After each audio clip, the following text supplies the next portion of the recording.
Samaritan. Samaritan.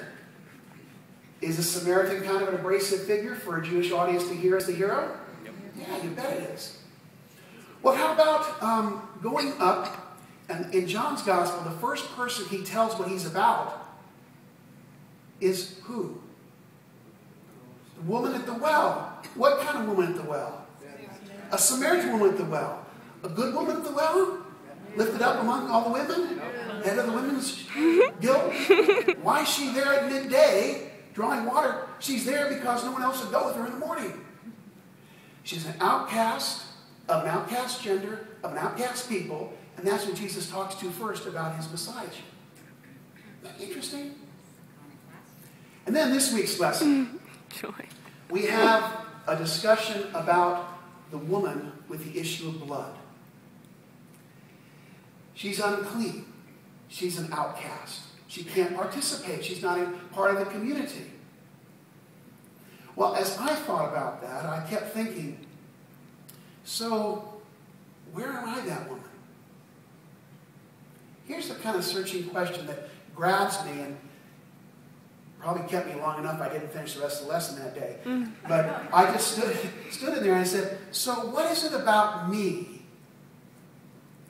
that if other people knew would make me feel like that woman?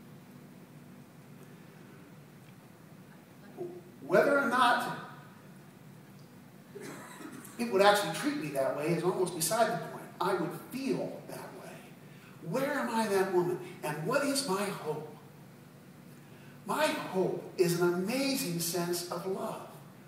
A sense that God loves me, not because what I've done and haven't done, but because of who I am, and even more so because of who she is. A God whose nature is to love. And then Mary Baker Eddy rolls in. And I think, again, what would Mrs. Eddy do? Well, I know what she did. She healed through a conscious awareness of love. Recent scholarship and a recent biography by Stephen Gottschalk, Rolling Away the Stone, emphasizes again the idea that Mrs. Eddy herself didn't use what we call argument or reason in her prayer for herself. She healed out of an awareness of love and truth. Her followers had a hard time coming to that. And so she gave them an aid to help them get there and stay there in this deep sense of love's presence. But never to be a substitute for it. And that may be the deepest question.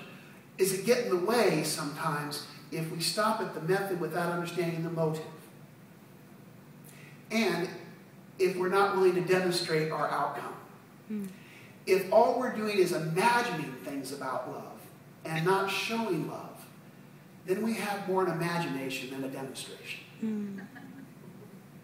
Because when I read what Jesus has to say about the ministry he wants for the people who will follow him, this says that's the only way that she wants to be understood. It can be understood twice within 12 months.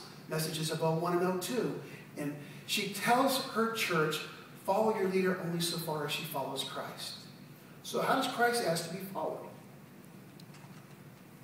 Matthew 25.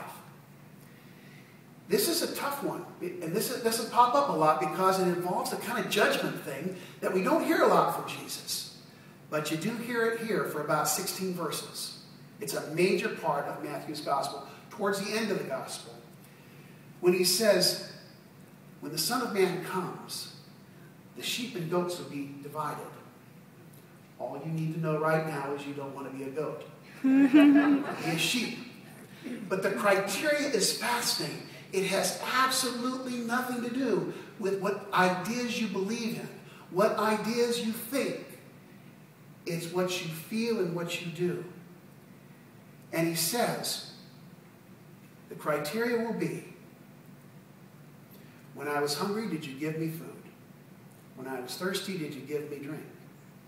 When I was a stranger, did you take me in?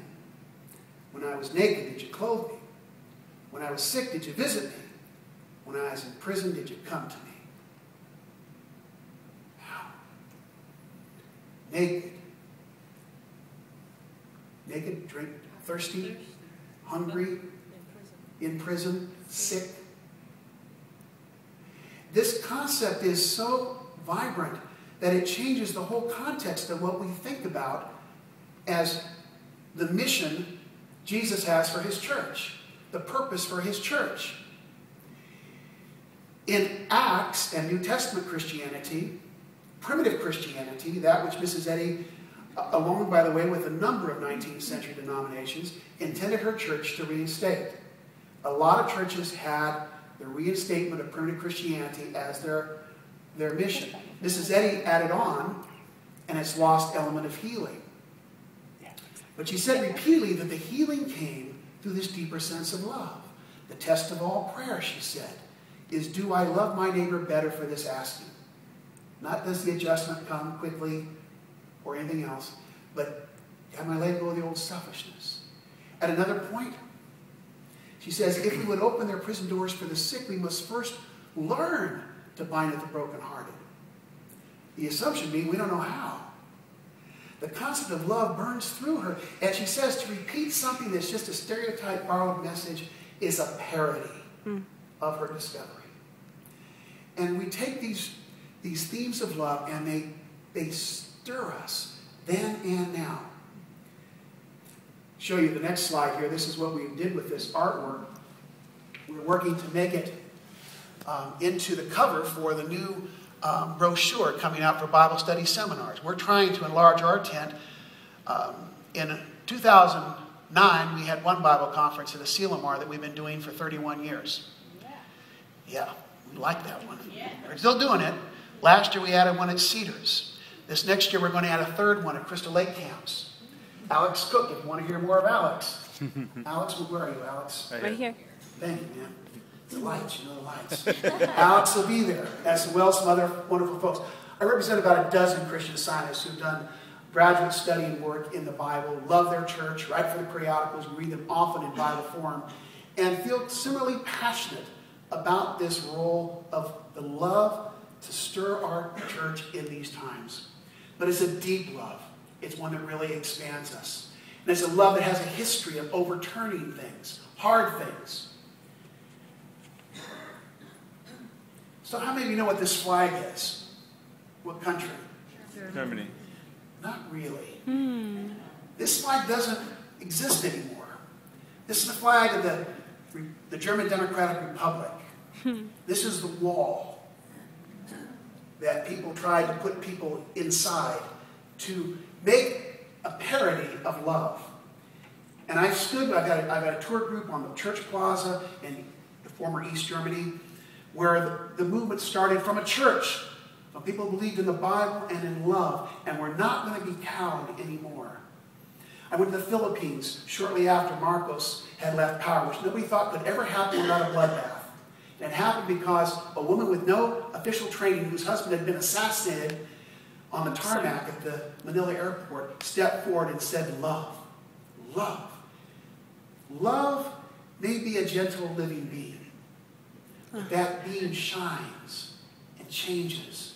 And we should not be afraid of its change or its light, wherever it's cast. But we do have to make room for it. Before Brad comes up and hooks me off here, I'll tell you one last story. There was a father who had a very special relationship with his young daughter. And every night they would have a time of prayer, singing hymns together, and he'd tell her a story. This little girl, you can imagine her about 7 years old, had a vision of herself as a princess. And she had this set of plastic pearls that were her most precious possession. And every night, as she went to sleep, she'd hold on to those pearls and dream about being the queen, the princess, in all those wonderful Disney movies.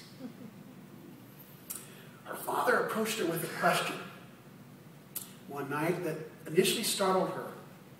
She said, "Dear, would you give me your pearls?" And her lips started to quiver. She says, "Daddy, not my pearls.